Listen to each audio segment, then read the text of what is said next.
John Arroyo. I was the director on Casa y Comunidad, Latino housing in Oregon. So please explain what is your filmmaking background and discuss the series, because this is not a standalone film. Right. So this was the first time I've made a film. I'm a professor here actually at UCSD, UC San Diego. I'm in the Urban Studies and Planning Department and in the Chicanx and Latinx Studies Department. So I was living in Oregon. I was teaching at the University of Oregon for 5 years, and I'm an expert on the future of Latino communities and cities and undocumented immigrant policy in new immigrant destinations. And so Oregon was one of these places. It had a large amount of new immigrants coming to small rural areas, small suburban areas. And I applied for a very small fellowship to make a film for teachers in 9th through 12th grades. Oregon had a new ethnic studies bill, but didn't have a lot of content to help students learn about ethnic studies sort of requirements for communities, Indigenous communities, Latinx communities, African American communities. So I made a 9-part series.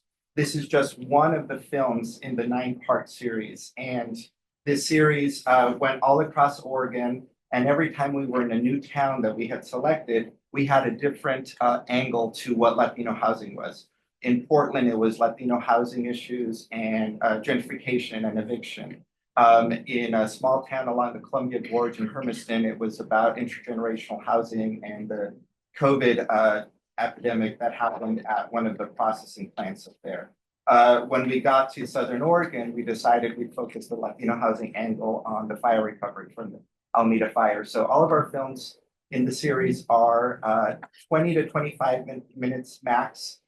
9 films in total, free open access we were looking at. And then we ended up doing 1-hour English and Spanish full cuts.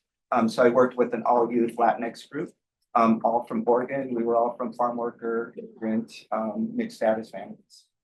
So what inspired you to focus then on the experiences of the workers with the Alameda fire particularly, tragic as that is, and how did you personally connect with the community while filming? Because that could not have been pleasant in any capacity other than reaching out to people. Over to you. Right. I'm Mexican American myself. I grew up in East L.A., not far from here, so I divide my time between L.A. and San Diego. Working with youth who knew how to do film, I was someone who did a lot of ethnographic work and all of my own research. So I did a lot of oral histories, large-scale storytelling. So we have larger cuts of all of the interviews. We set these up as these long 1-2 hour interviews about people's migration status and their history, whatever they wanted to share with us. But at the end of all that, we asked about the specific housing challenges they were all going through, depending on the theme in the town that we were in. We connected with churches, we connected with a lot of nonprofits dealing with housing, the farm worker housing advocacy groups, all of the Latinx serving and new refugee and asylee and voluntary immigrant serving populations and groups that were there. So Oregon doesn't have a large, robust nonprofit organization for these folks. So that was really tricky. We would go to towns, we would set up interviews. People would cancel on us the day before. My team was like, are we still going? I'm like, definitely. We're going to drive 10 hours in the hot 110-degree weather into Eastern Oregon, basically Idaho. And I think people will show up if we're able to prove that this drive was worth it for us. We didn't own our equipment, so we rented our equipment, and we did this in a 2.5 week. We went through 10 towns and we interviewed 45 people. So the clips that we edited are 3 or 4 key stories per topic per town. And that's how we did it. So in your documentary, you explore both the immediate challenges and the long-term consequences that were faced by these migrant workers. So what were some of the more surprising or heartwarming, because you don't want it all to be terrible, if there were any, heartwarming or heart-wrenching, anecdotes, stories, matters that your subject shared with you during the filming?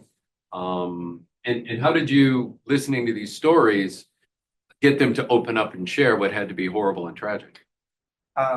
My family had large deportation issues growing up, probably in Tijuana, central Mexico, trying to get here in the 60s and 70s. And so us hosting a lot of our immigrant mixed status family members who worked in the fields in central California and then moving up to Southern Oregon. My family had a history of farm working in Southern Oregon as well, that I hadn't remembered until I engaged in this process. And what was happening in Oregon was sort of a version 2.0 of the California story, but everyone just moving up because more labor and agriculture was happening up there at the time and more jobs. I, as a professor teaching 18 to 22-year-olds in undergraduate classes and graduate students, attention spans, students don't want to read, these types of things, right? It just comes up. I want my students to read. They're great things to read. But I try to mix all those things with like, okay, here's a short documentary, here's a short podcast on top of the other kind of text we want them to look at. And so trying to balance that made me think of doing this film specifically. So when I go back to it, and now that I enter film festivals, I was like, wow, the main goal of that was always to try to have teachers to have a free resource to teach about Latinx communities in immigrant destinations. Other parts of the film, like there's one, we go to Central Oregon, a very expensive area now, Bend, Oregon, really pretty place. Not as nice as Aspen, but getting there in terms of affordability. And a lot of migrants who move to these areas. And so that whole 25-minute segment focuses on home ownership. And so one of the great anecdotes is the amount of undocumented immigrants, and I'm writing a book about this in the US South, is how they pooled money to buy their first homes, right? The American dream is home ownership.